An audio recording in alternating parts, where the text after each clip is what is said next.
War 2 নাকি কুলি তৃতীয় দিনে বক্স অফিসে কার গলায় বাজলো বিপদের ঘন্টা এন্ড শাহরুখ পুত্র আরিয়ান তো পুরো কাঁপিয়ে দিল সোশ্যাল মিডিয়া। সেই সাথে রয়েছে হোয়াট মিঠুন চক্রবর্তীর পুরনো সুপার হিট সিনেমার সিকুয়াল করবে আল্লু অর্জুন। ফাইনালি রয়েছে সালমানের উপর সিনেমা ফ্লপের দোষ চাপালো কি সাউথের ডিরেক্টর এআর মুরুগাদোস। প্রথমে আসি বক্স অফিসের কাছে। ওয়ার 2 কুলি থেকে বক্স অফিসে কালেকশন ওভারঅলে পিছিয়ে থাকলেও দ্বিতীয় দিনে কিন্তু ইন্ডিয়ার মধ্যে আয়ের দিক দিয়ে ওয়ার 2 মুভিটাই এগিয়ে ছিল।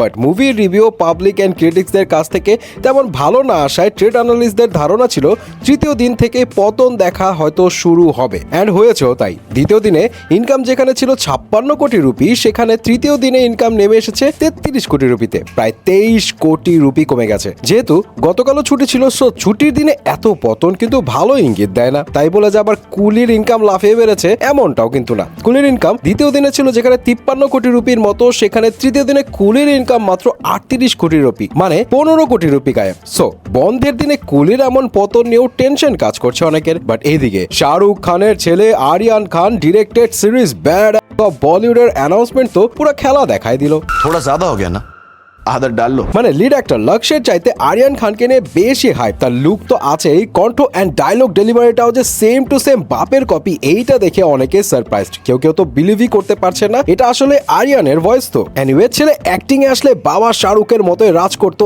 এমন আশা নিয়ে অনেকেই দাবি জানাচ্ছে তাকে অভিনয়ে আসার। এবার আসা যাক আল্লু অর্জুনের কাছে। আল্লু অর্জুন এখন অ্যাটলি কুমারের সিনেমায় ফুল ফোকাসড থাকলেও রিপোর্টস বলছে বলিউডের প্রডিউসার প্ল্যান করছে অ্যাটলির সিনেমার কাজ শেষ হলে আল্লু অর্জুনকে নিয়ে ডিস্কো ডান্সার বেসড সিনেমা বানাবে এন্ড সেটা 1982 সালে মিথুন চক্রবর্তীর সুপারহিট সিনেমা ডিস্কো ডান্সারের সিকুয়াল না তো আবার। যদিও এটা initial stage but imagine Allu Arjun মিঠুনের মতো চিকিমিকি পোশাক পরে I am a disco dancer গানে ডান্স করছে। ফাইনালে আসি সালমান খানের কাছে। গজনি মুভির মেকার্স এআর মুরুগাদোস তো পারলো না সিকান্দার দিয়ে সালমান খানের ভালো মতো কামব্যাক করাইতে। তবে এখন সিকান্দারের ফ্লপ নিয়ে এআর মুরুগাদোস এমন কথা বললো যেটা মনে হচ্ছে ঘুরিয়ে পেঁচিয়ে দোষটা সালমানের কাঁধে আসছে। তিনি জানান আমির খানের গজনি রিমেক হওয়া সত্ত্বেও ভালো পারফর্ম করেছে কারণ আমার কথা মতো ওখানে কাজ হয়েছে। সিকান্দারের ব্যাপারে তিনি জানান ওই সিনেমাতে পুরোপুরি তার কন্ট্রোল ছিল না এন্ড তিনি যেভাবে চিন্তা করেছিলেন সেইভাবে ফিল্ম এক্সিকিউটও করা হয়নি। এখন অনেকে এই কথা শুনে মনে করছে যেহেতু এর আগেও সালমানকে নিয়ে বেশ কয়েকবার অভিযোগ উঠেছে তিনি ডিরেক্টরের উপর অনেক কিছু চাপিয়ে দেন, ক্রিয়েটিভ ফ্রিডম দেন না, হয়তো সেটাই এআর মুরুগাদোস ইঙ্গিত করছে।